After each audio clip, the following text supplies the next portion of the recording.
Hey everybody, it's Tim Hinton, the Beast of the Marching Arts, and we are talking about finding joy in midlife. And I am so excited to have these three young, wonderful women back to talk with us tonight. Dr. Ginger Featherstone is here. Ginger, how are you? I'm fabulous. Thanks for having me. So glad that you're back for this. Dr. Mary White is here. Mary, how are you? I'm doing great. Got caught in the rain today, but that's okay. Rain kind of brings me joy. Like there you go. It's part of the fun of living in Florida. Those pop-up showers that basically happen every day now during the summer. And Kristen Giesland, the mindful seer, is here. Kristen, how are you? I'm great. Thank you for asking. Appreciate you And being I'm here. So excited. we had a conversation. I'm sorry? I'm excited to be back for the second conversation of this basic group here. Absolutely. Thank you for being here. So we had a conversation a little while ago about empowered women in their third act and how all these wonderful women were being so successful at this time in their life. And we're back to talk about that again tonight. And so the concept here tonight is finding joy in midlife, or cultivating and celebrating joy in this midlife time.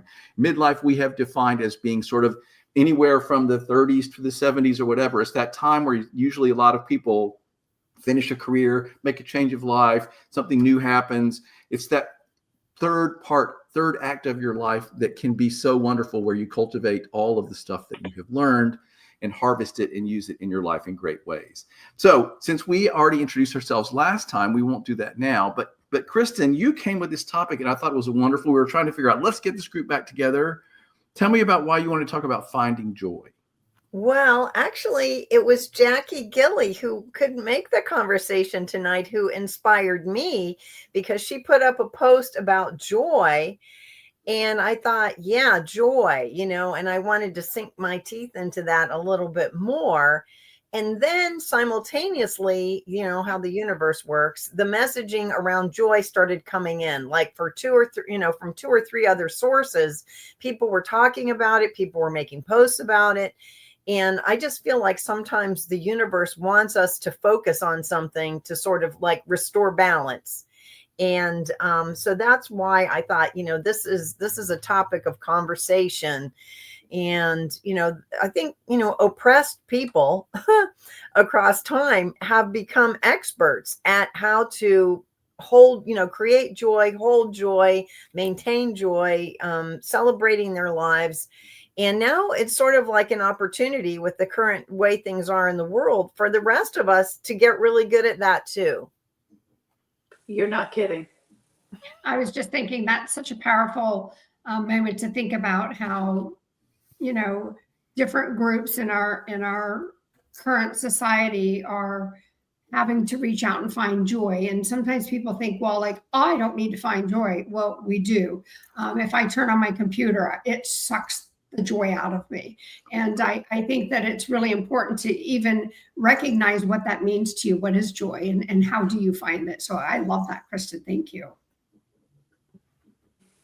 So perhaps we start by defining our terms, because I feel like our society doesn't use the word joy much anymore. I feel like we use happiness and contentment and success and things like that. But I think joy is a term that is really, really important. Mary, you and I talked a lot about joy in our whole series on finding joy in midlife. Do you want to start by maybe helping to define the terms? Well, this is really tough, Tim. Just an aside story. Tim and I once dressed a color guard as Joy from Inside Out because we love that character so much. Not that it matters, but Joy always makes me think of that character from Inside Out. And Tim and I loved her little dress so much that let's dress a color guard just like that. And so to me, that joy in midlife or just joy, period. To me, joy is something that brings a smile to your face, something that, engages you in a different way, something that says, this makes me happy. And it could be small, it could be large. It doesn't have to be this gigantic thing. Is that what you mean, Tim? Like defining? Yes. I would like each of us to sort of speak to this just to start the conversation. So Ginger, do you want to add anything to that? So for me, when I think of the word joy, I don't necessarily define it. It's more of a feeling. and moments in time that I find some deep joy. Like I know I walk in my house at Christmas time, I see my Christmas tree, I have joy. It just makes me feel good inside out, if that makes sense. When I see my grandchild, I cannot tell you what joy brings to me there. Like it's a sense of um, inner peace in a way. It really is. It's something that makes you feel so good about what you're doing that you have joy in doing it. So I don't think it has to be things, but sometimes things bring you joy. You know, my Christmas tree brings me joy. My grandson. And your Christmas. Yeah. Tablescaping brings me joy. There are things that I do that I feel like they put me in a place where I am happy with what I'm doing. And as Mary says, it brings me joy when I do my tablescaping. So I think we all have a different way of doing that. And sometimes maybe it's stress relief. Yeah, we could really use some of that. I mean, just in general today. Yeah. Okay, now Kristen has to define it, Tim. I feel like for me, it feels like a fountain. Okay. In terms of like, if I had to describe the way it is for me energetically, it's like it comes up from down low and comes up like that, and out. And it's like, it's almost like I feel like you can't chase joy, that you have to court joy, like courting serendipity. And I feel like sort of the choices that I've been making for a while, since I'm a little more grown up now at 61, there's more like things that have sort of been set up, maybe started to get set up 15 years ago or 20 years ago, that are now coming to fruition. And then, I see that I made good choices, even if it's just like I have a much better relationship with my adult child than I had with my 15-year-old child, and, things like that, where you're like, oh, we're really hitting a groove here now, all kinds of communication and exchange and realness is going on. And it's like, wow, when you're in those teen years, you're like, just let me survive. And so for it to be completely, rewarding now, with very few bumps, and just pretty much on the, additive zone in that connection, is just brings me joy every time it happens. And yeah. And then, also like I get really happy to see like when people are growing. I noticed this today. Like there's somebody in my Facebook feed that used to be kind of repressed and controlled and had been in a bad marriage. And I'm telling you, she is like night and day now. She's putting out her opinions. She's backing things up with logic. She's posting like a mad woman on her Facebook feed. I mean, this woman has found her voice. And I am like, yeah, I love that. That really makes me excited. And it is a feeling of happiness, but it's deep, I almost feel like joy is like a deep happy, it's not like a floaty happy. And yeah, so that's a little bit of my take on what joy is. Really hard to define. I really love what you said about like inside out. Like you can feel joy on the inside, but you can get it out too. Like, like the fountain overflowing or something like that. And I think people see your joy on the outside too. So yeah, it's really inside and outside. Yeah. Yeah. It's a very genuine. I feel like you can't fake joy. Like it's either happening or it's not happening. That's true. Well, Tim, what's your definition? Well, I want to come back to what you just said about, but I'll say for me, it's very sort of, Kristen, you used the word deep, and that's the way I think of it. It's sort of like very organically deep within me and very natural. And the thing that's interesting about this to me is that I've started paying attention, like purposefully paying attention to what is really bringing me joy and when am I feeling it, as opposed to am I happy today or what's going on or whatever. But I know that there are times, especially when I'm helping someone, teaching someone something, that I feel that I just pure joy.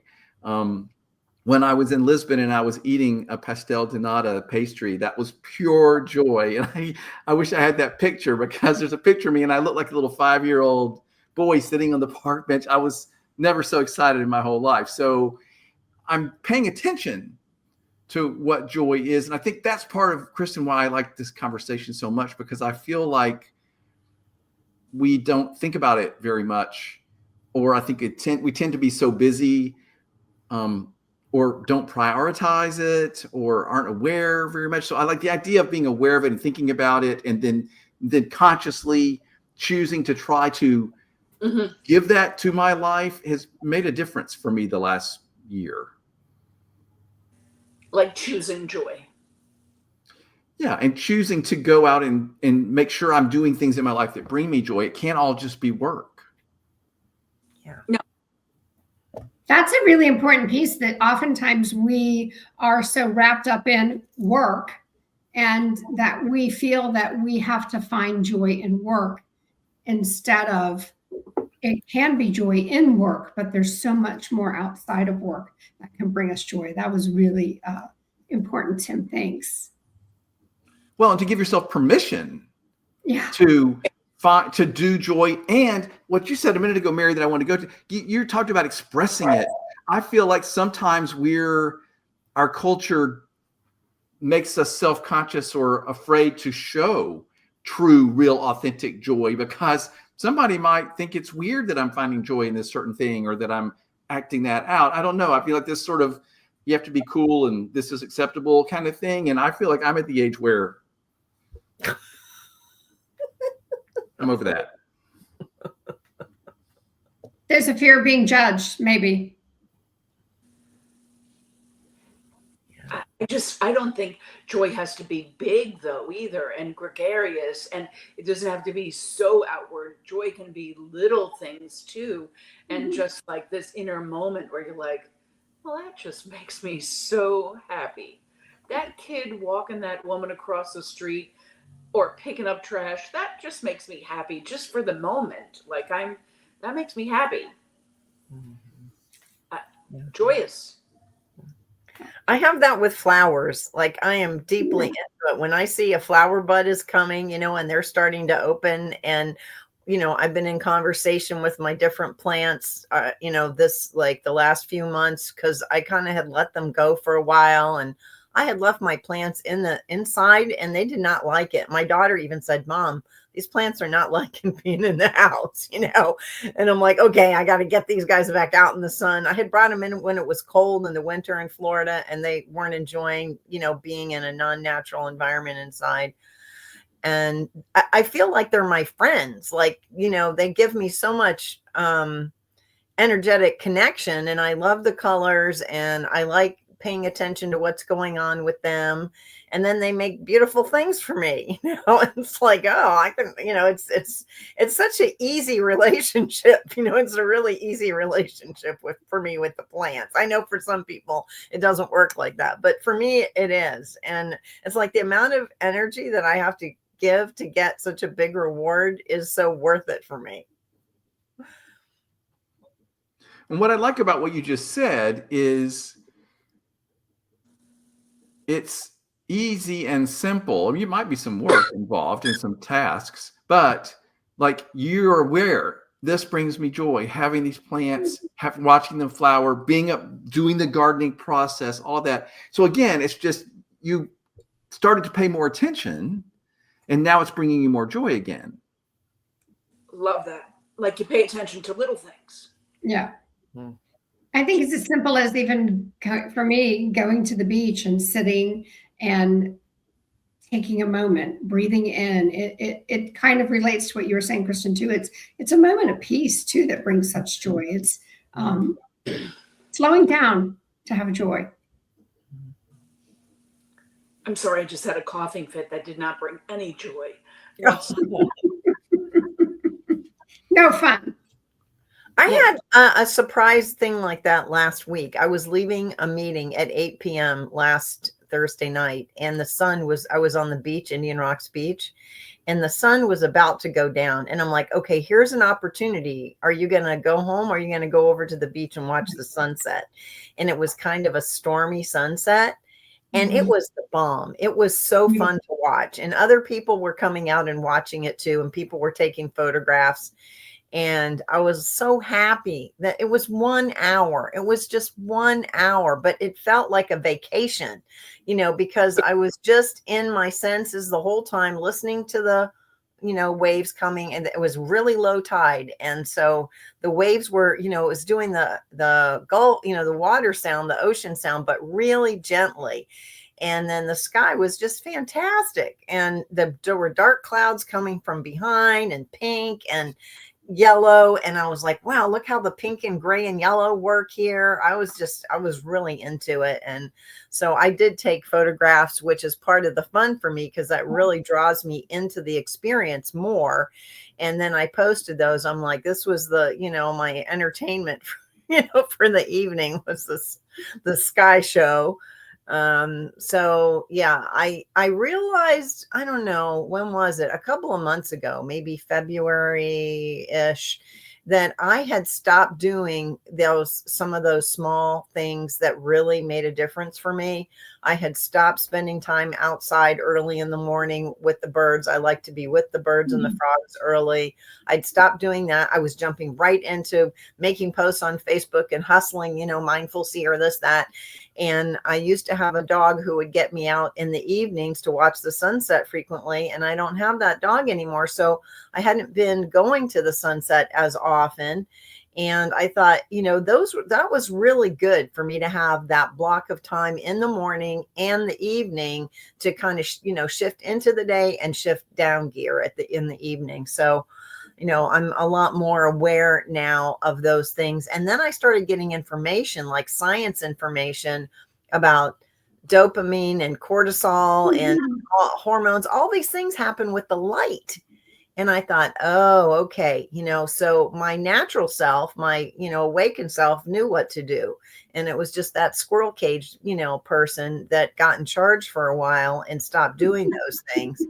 And I was like, that's not working for me. And I can really feel a difference in like my digestion and just my overall wellness from spending that deliberately time in the morning with the birds. And sometimes it's hard because I am quite, ADD, and I want to get into the day and start making things happen, and all these ideas are flowing. But now I'm just telling myself, no, first you're going to do this, and then you're going to do this, and I'm trying to just slow the roll. And it's just turning out to be really worth it. It's not like something I didn't know intellectually. I had just gotten out of some of the better habits. Mm-hmm. And it did take a toll quicker than I would have thought, actually. So now that I see it going in the better direction, I'm like, wow, I'm really gaining a lot of value, even from 20 minutes of meditation. It's not like I'm sitting there doing 2 hours of sadhana. I'm, 15, 20 minutes consistently. I can feel a difference in how everything is working. So, for me, that's also a joy giver. When I meditate, I experience everything in a different way qualitatively. I'm just more creative. I see the humor in things more quickly. It's like things move around. There's like more flow. I even noticed, if I was going to buy some new furniture, and then I was meditating, I was like, oh my gosh, all you have to do is switch where these two pieces are, and you're going to solve your problem. You don't need to buy anything. But, those pieces have been sitting like that a long time. And it wasn't until I was in that relaxed meditative state that my brain was able to go, oh, all you have to do is flip those and your thing's going to work. So sometimes I do feel like the answers are so simple, right in front of us, but we're so busy trying to chase, instead of being present, that we miss it. And that's kind of, I feel like joy is in that arena of, it can start to like slip out of the frame. It can start to slip, like we're all in these little frames here, like the Hollywood squares. The joy can start to slip out of the frame if we're not paying attention. And today, we know, like, all of the frequency healing stuff tells us that holding frequency is not only valuable for ourselves, but it elevates the collective. So, it's not just about the grind or being content creators or teaching and doing everything that's outward going. It's actually living, in a way that we are happy and we experience joy and we feel like, oh, I'm alive, So, But yeah. that's also a conscious effort to, like saying, to find those moments that do bring you joy and put more of them, and find them and say, oh, I've got to spend time doing those things, you know, and that, that does take some effort, but it's very conscious. I mean, so, Yeah. and important. Yeah, I think it's putting a priority to it, that it's important for my personal joy that I put that time in, that I go and see a sunset. For me, watching the sunrise and whatever it might be, that it's going to bring you that joy. I think that's beautiful. That's called something. People who love the sunset or sunrise, and I can't remember what it's called, but it's called something. Oh, there's I love them both. I think they're beautiful. Peace. Well, but the nice thing I resonated with, Kristen. Well, I wrote down lots of notes from what you said. I loved what you just said, that whole thing. But giving yourself permission to take the time. And for me, sometimes I have to remind myself, you know what? That 10 minutes in the morning when I'm feeling like I need to go, go, go, it's actually a productive part of my day, right? And so I think if you can remind yourself that it's not a waste of time, it's not moving slow, it's actually part of taking care of yourself and setting up your day for success. By the way, science does say that getting outside for at least 10 minutes of sun, natural light in the morning, and not through a window, but actually outside, it makes a huge difference. It's really beneficial. So, Kristen, of course, you said that, but I'm just going to reiterate that is sciencey. And I've started trying to take 10-minute walk or something in the morning when I'm, to get in the sun, get in some light. Get those endorphins flowing. I love it. The other thing that I took notes, so I'll just keep going for a second if you guys are okay with that. You talked about rearranging pieces of furniture. It reminded me, I had a friend whose mother used to rearrange their living room like every 3 months. And I used to think that was crazy, and now I don't. Well, I don't know if I'd want to do it, but it freshened it all up. You know what I mean? Same pieces, just rearrange the furniture in your living room.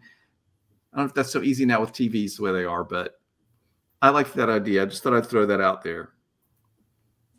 I think it's change. Sometimes change brings enlightenment and brings joy to you because, oh, look at this. I've got a brand new living room and you did nothing but move the couch. It is. And it also makes you happy.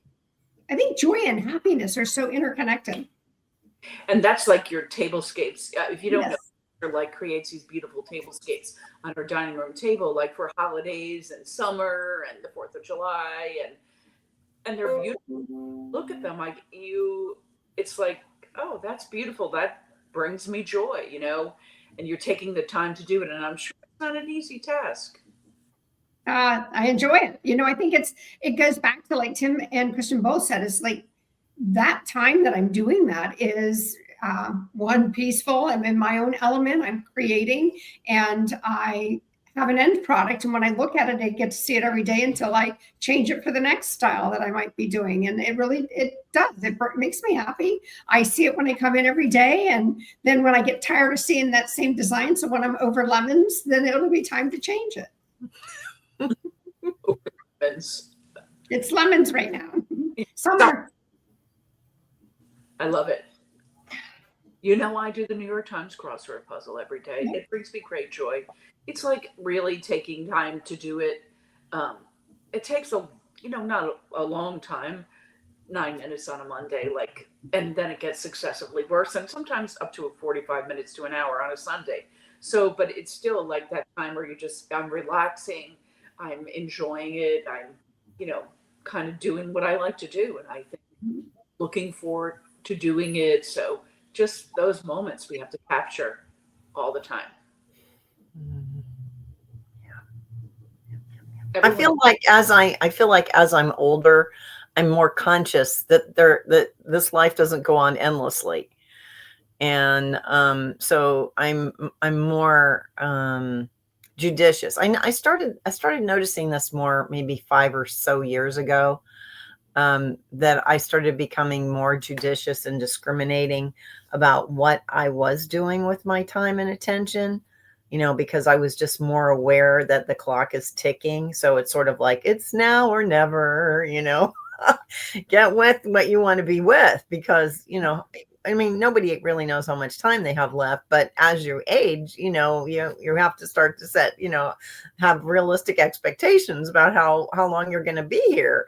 So, and of course, I think we talked a little bit about, for women, when we go through menopause, the estrogen drops and our manic desire to take care of everyone else is less. And, we actually start to, take care of ourselves and understand ourselves and our own needs. And so I think it can be a really interesting time of, yes, reinvention and reevaluation. And maybe sometimes the women that I work with have to go all the way back to like, what did they like when they were 7 or 8 or 11? Because they have been in so many roles for so many years of needing to do certain things, do work and take care of their husbands and their kids and their houses and all that they don't even remember what brings them joy. We have to do like a deep excavation to find out what even, do you even remember what brings you joy? And it's sad when I see that, but I don't think it's unusual, for women who are 50 years old or so to be like, okay, the kids are out of the house, they're in college, blah, blah, blah. Hopefully by the time, it's been another decade for me. I'm 61, I'll be 62 on my birthday in August. So, I'm more grooved into the things that I enjoy doing and hope to go more in that direction. I will say one thing that I think is really an interesting thing too, though. One time I was with my teachers in New York, and one of my teachers was doing some gardening stuff, which I noticed because I like that. And I said, "Oh, do you like to garden?" And she said, "I like to enjoy doing what needs to be done." And I was just sort of like, okay, that's some pretty lofty stuff there. And it helped me realize that sometimes I can make doing the daily things harder than they actually have to be. That if I shift how I approach what I'm doing, then there can be some space in it that allows it to be light, and maybe there's some joy there that I'm missing. So, like particularly, when I start to anticipate like administrative tasks, oh gosh, I'm just like, oh. But I always feel really good when I can check the box on, okay, administrative task 1 done, 2 done, 3 done. I'm like, oh, I'm a boss, So, but I don't think of that when I'm thinking of the list. I rarely think of how good I will feel once I get through 2 or 3 little admin duties.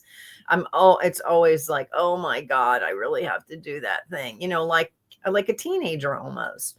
So I can see there's space in my awareness to stretch, or open up to more joy frequency more of the time, just based on how I can approach different things in my life that aren't going anywhere. We're all going to have a certain amount of personal business to do until we're out. So might as well, be able to sort of expand that. In fact, I heard another person say that Joe Dispenza has an exercise where when you wake up in the morning, you remember, recollect, and go into a memory of when you were super happy or you were feeling a lot of joy. And the exercise is to continue to do that each morning and see if you can hold how much happy joy can you actually hold, without, flipping into whatever, other thoughts and ideas and, whatever else is going to creep in. But I thought, because we, magnetize and attract the frequency that we hold. So, I can see how valuable it is. And I feel like I kind of do that when I meditate, because I'm going to the Buddha realms when I'm doing that. But I thought, here's a whole nother way of doing it, And so I did go back and start thinking about times when I was like super, super happy. I wasn't really preparing for this, but I was thinking about stuff like that. Maybe I was sort of preparing for this, but I remember one time many years ago, I was with my daughter's father. This was before there was any daughters, a long time ago, and we had tickets to go to see the Grateful Dead in Miami. I didn't even know who the Grateful Dead were. I just knew it was a big deal, right? And my mom was coming into town that night, and it was like the only night she was going to be in town, and I hadn't seen her. And we were like, well, do you want to go to the Grateful Dead with us? And my mom was like 20 years older than me, and I was in my 20s. So she was like in her late 40s. And she said yes. So I remember feeling so happy to have my mom and my partner, and we're at this cool thing. And I knew that was exceptional. You know, in that moment, I'm like, this is rare to have my mom and my partner, and we're doing this cool event together. And so that was a marker, you know, that was one of the memories, you know, that came up for me when I was reviewing, you know, well, when are some times when I was just like, wow, you know, that was one of the times. And of course, you know, I'm so nerdy and, you know, spiritual nerd girl. You know, I didn't know anything about the Grateful Dead, but I was there for the experience, and I had a great time because the people I cared for were there with me. It's such a good exercise that you're talking about, because I bet like those people that your work that you were talking about that I can't even remember what brings them joy, like Oh to yeah. kind of define those happy moments. I mean, I can define many, but I bet there's people that can't. And I just think, wow, that's sad. I mean, I I love that exercise where you just, really think about that. Also helps you be grateful, because I think often things that bring me joy are because I have worked hard to do something, like going on a trip. I have worked hard to be able to go on the trip, and this trip brings me joy. Planning the trip brings me joy. You know, being on the trip brings me joy. Being with friends on the trip or being with family on the trip, it brings me joy. And I think, like, I can think of so many, but I'm sad for people who can't think of many or don't have many. Yeah, Mhm. and I think that it leads right back to that grateful, being grateful for what I have, what I've been fortunate enough to um, really create in my life and have those opportunities that many people don't. And it is difficult for them to find joy based on their circumstances as well. And I always thought that as a principle that, the 7.5 hours a day that the kids were in school was our opportunity for them to have moments of joy and really make it the best part of their day. Because some of them, coming to school was better than going home. And I think that that was my reality for a long time and how important it was. And how incredible that you embrace that. I mean, not many people embrace that, to think in that kind of perspective, that, your job at school is to give kids joy like this. Many people do not remember their principal, do not remember joy in school, but, many people remember you. Noel, I never had a principal like you, Mary. No, they didn't even talk. I don't even remember their names. So it's such a good opportunity and a space, I think, in schools and with younger children, to bring them joy and teach them Yeah, joy. I agree. I agree. It's Yeah, a that's powerful a opportunity. such a huge service that you did, Ginger Featherstone, of making, having the aspiration for the school environment to be joyful. Because what does that mean? That associates joy and learning. Okay. That's the most Mhm. important thing, because nobody's going to learn, when they leave you, they have to learn a whole bunch more stuff.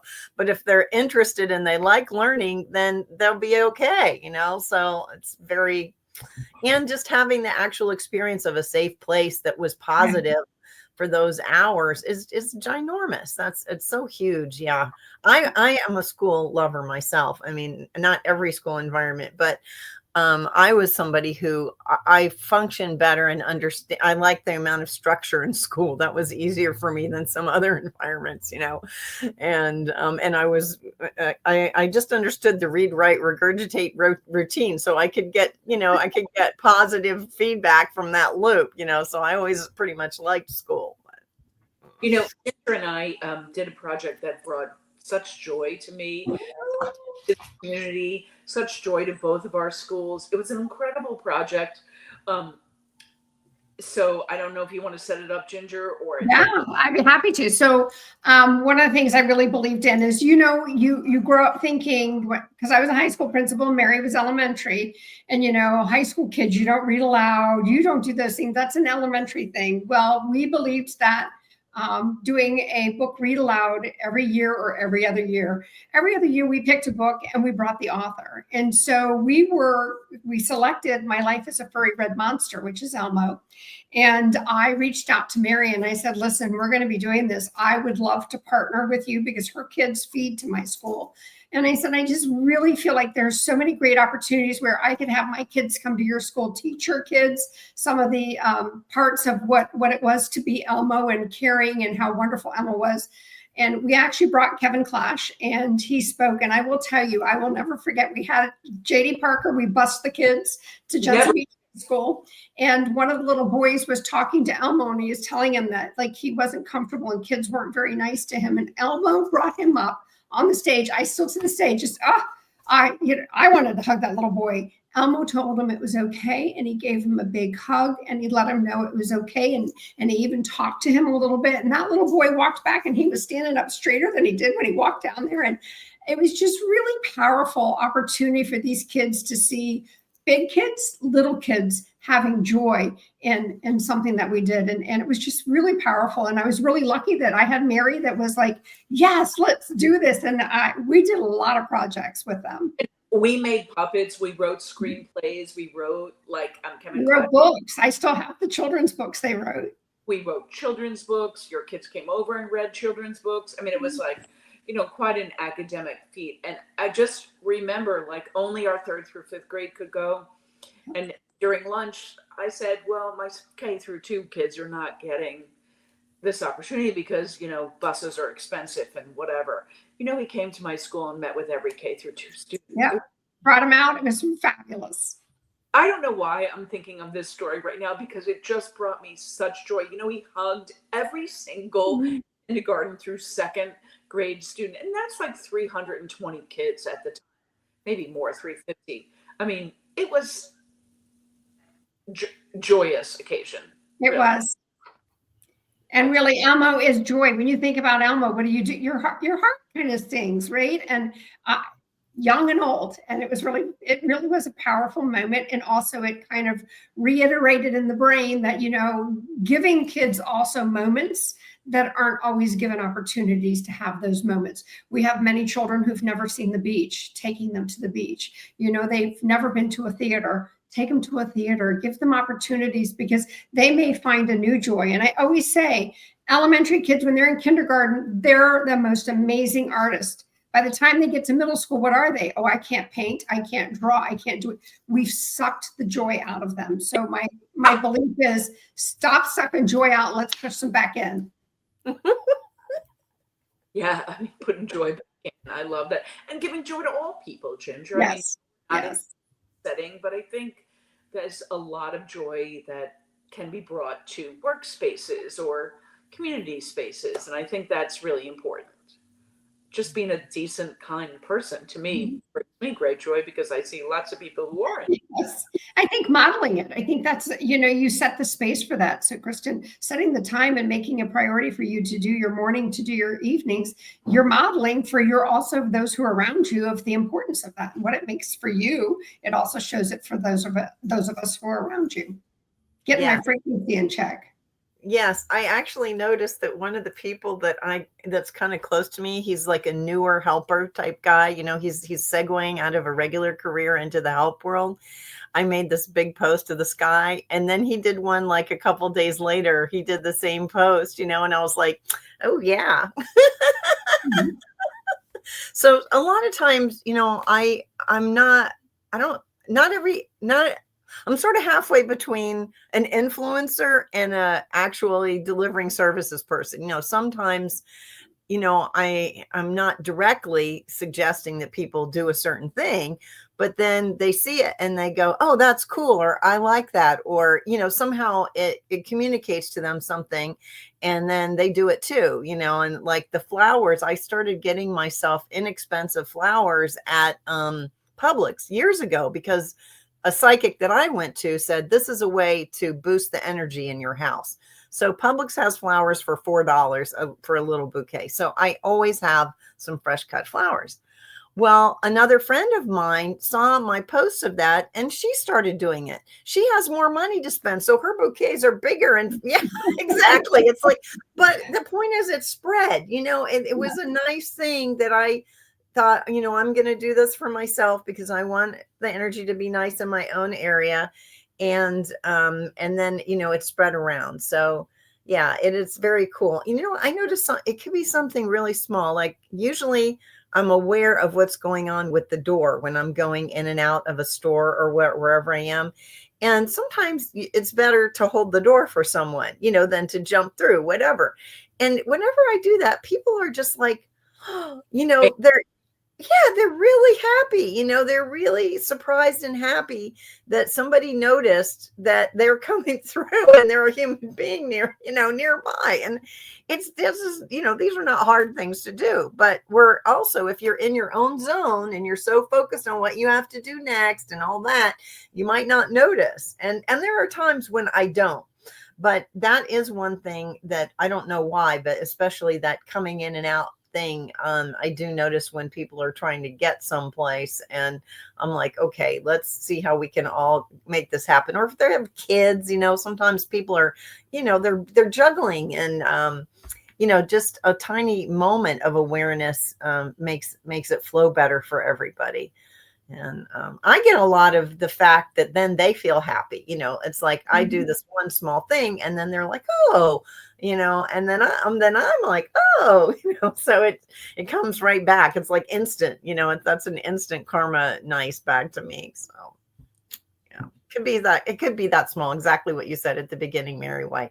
It could be just, Small things add up to a big things. I mean, don't you think so? Like doing those acts of kindness, doing something for yourself, some self-care, reading a book, doing a puzzle. Like to me, all those things really add up to great joy. Like it's always small things in my mind. It could be big things like that project Ginger and I spoke about, where it was just joy abounding, everywhere, bouncing off the walls. But it's also sometimes very small things. Ginger and I also have a friend that every week goes to Trader Joe's and gets flowers.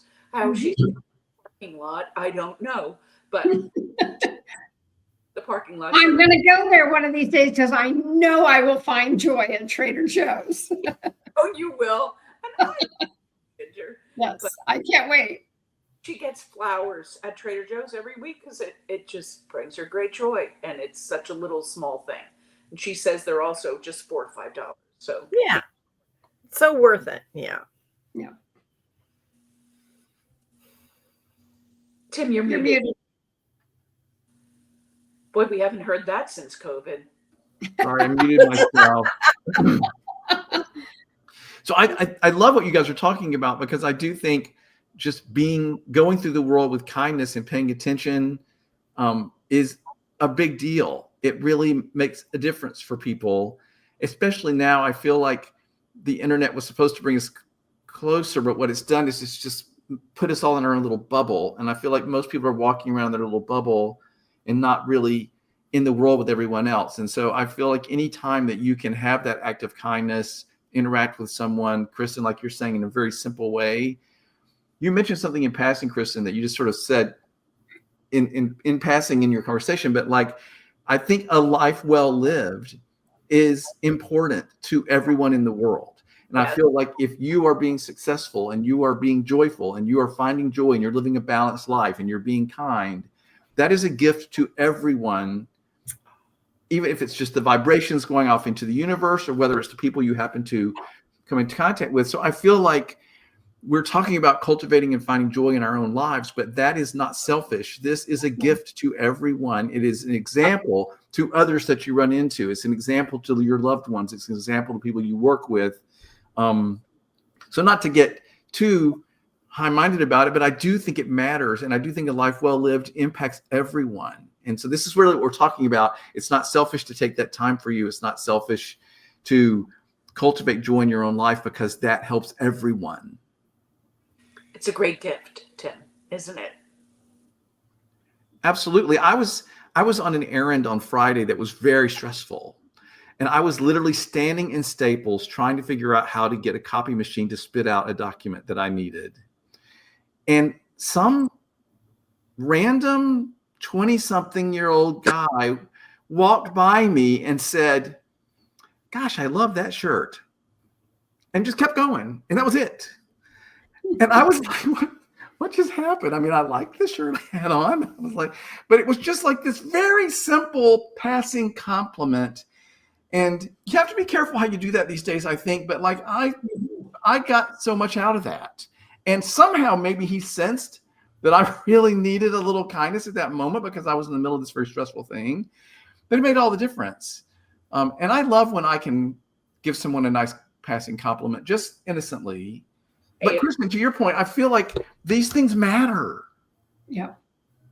The joy we're feeling and sharing and the kindness we're feeling and sharing impacts the whole world. And so I don't think I think this is an important thing to be talking about. Yeah, it's no small thing, even if it seems small. Ginger and I, in our presentation last week, spoke about a ripple. You know, and how that ripple is so important to not only yourself, because you could be the drop, but also how it concentrically moves out and impacts other people along the way. It's hugely important to be the ripple, you know, to do that. Yeah, where you drop things. In fact, my spiritual teachers, at one point, there was a woman in our group who had serious mental health problems. And instead of finding an institution for her, she had all the students take turns taking care of her for a really long time until it just became too difficult, you know, but for a long time. And I was like, I felt like that was a bigger picture thing. Like I felt like she wanted to make a drop, you know, that would ripple out.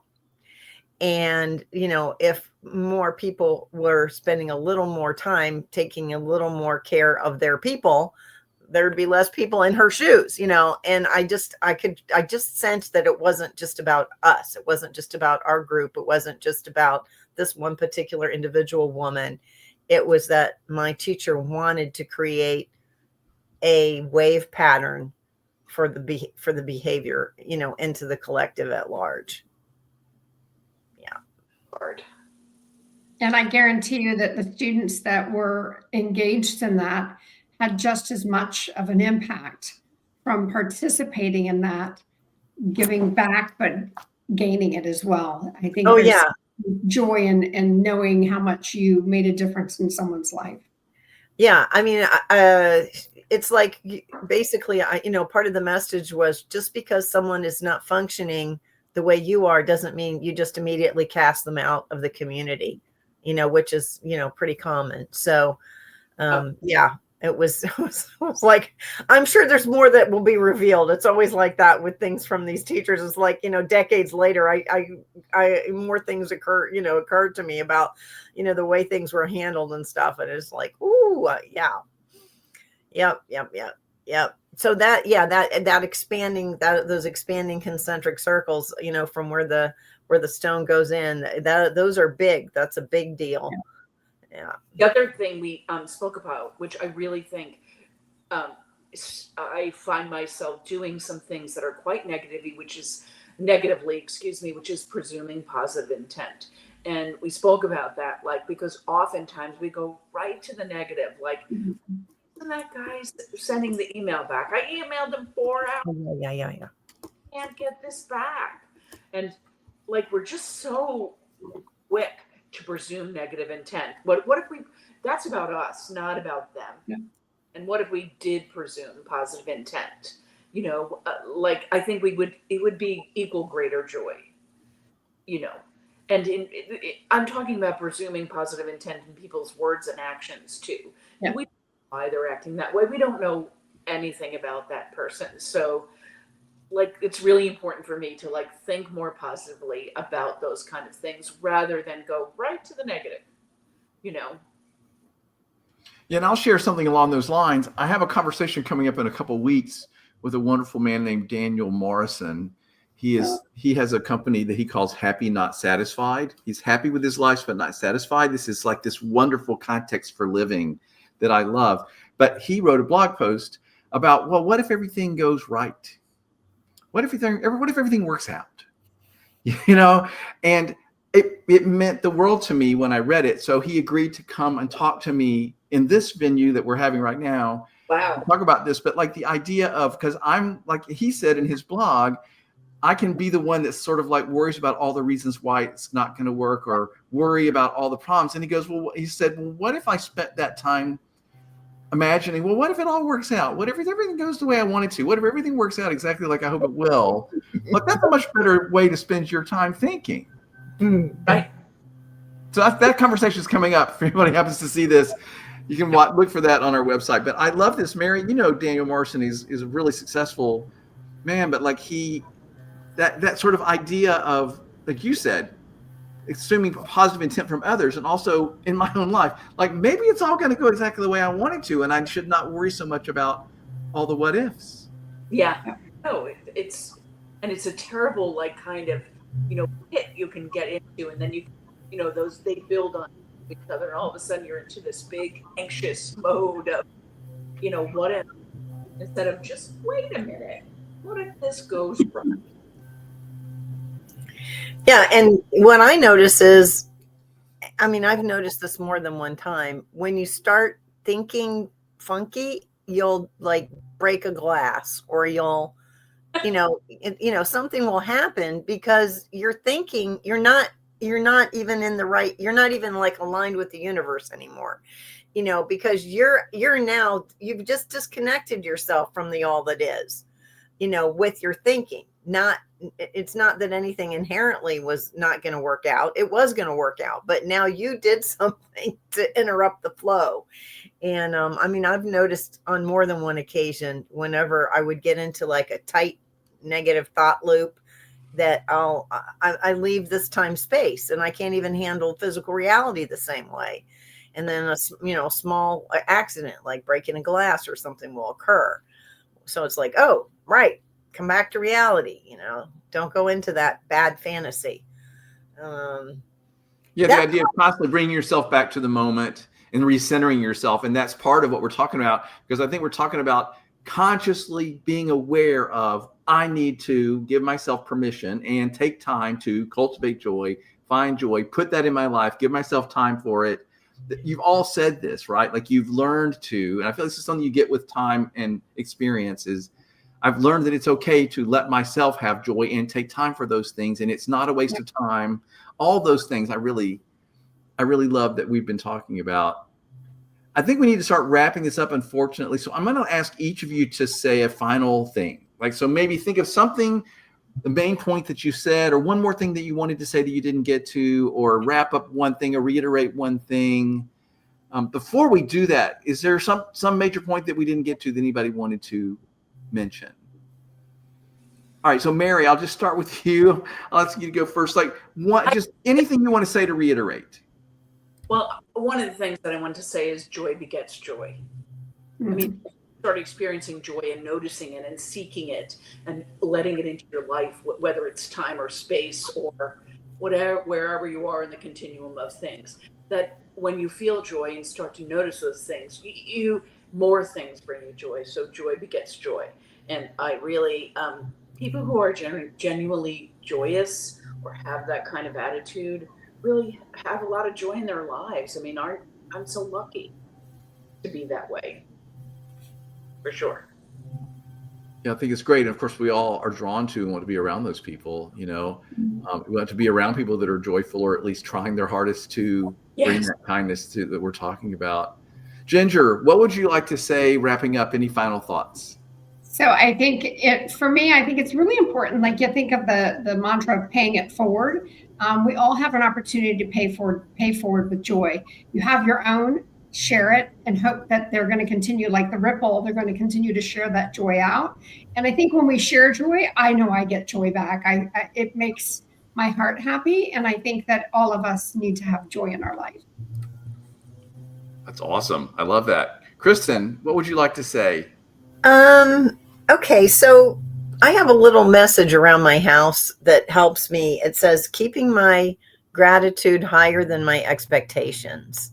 Wow. And also just I try to engage in processes of gratitude and showing appreciation, because that gives me joy. That keeps me focused in the cycle of something nice. Like this last weekend, my teachers gave us, our whole group, Sangha, lunch. Like they're in New Jersey, but they have had a spiritual holiday, and they took us out to lunch. So I am going to write a thank you note, not because it's the right thing to do and I'm a good girl, but because I feel it, because I want to say thank you for doing the thing that got us all in the same room together, having, conversation and community. So enjoy. And for me, part of how I stay with the gratitude has to do with appreciation, like if you hire somebody to come and, tell you how valuable your objects are, you have to be into something to know what its value is. And so if I show up and if I'm present, then I will experience what the value of things are. And then I have the opportunity to feel gratitude and to have joy. So, that being in the understanding of, oh yeah, this is really good. This is, like doing those programs for those kids, you have that deep rooted feeling of how good this is. And of course, then it connects you to, all the joy, because it's not just even in that case, it's not even just a now moment joy. It's a joy of knowing that what you're doing is going to provide fruit going forward. So those are the even bigger things. Like Tim, when you mentioned the part when you're teaching somebody something, that once they get that thing, now they have it and they can share it with others. So that I think the something about that kind of flow, it helps me gravitate toward those kinds of situations and people. Like there's a flow for those bigger things that matter. And I'm more likely to catch that if I'm keeping my own little happy gratitude flow thing, moving. Yeah, I love that. That's fantastic. I do really think a life well lived is a gift to everyone. And I would say here, like that bringing joy to the world, especially perhaps as we started with this conversation, that right now is a real gift the world needs. And it does impact, even if it impacts one person in your day, that is the beginning of that ripple that you guys have been talking about. There was a time a few years ago where I realized that I was off. And it dawned on me that I wasn't giving myself permission to read each day, which is very important to me. And I fixed that and my life got better. And so part of my real takeaway is making sure I give myself permission to do the things that bring me joy and know that that's not a waste of time. And then the other part for me is it's okay if I happen to feel a little self-conscious about expressing that joy. I need to get over that, because my expression of joy is always going to be a good thing for the world. No matter what some people might react, that's not my problem. So that's my takeaway. I have loved this conversation. I've loved the sort of great advice and heartfelt, real truths that you guys have been sharing. So thank you so much for doing that. Anybody have anything else they want to say? Thank you. Thank you. Thanks So for Mary, Ginger, Kristen, you guys were absolutely wonderful. Hopefully Jackie will be back next time. Everybody, if you've watched this and you thought it was helpful, please let everybody know where you found it and share it with them. Thanks, guys. I really, really appreciate it. Thanks for a great conversation. Thank you. Thanks, Tim. Have a great night, everybody.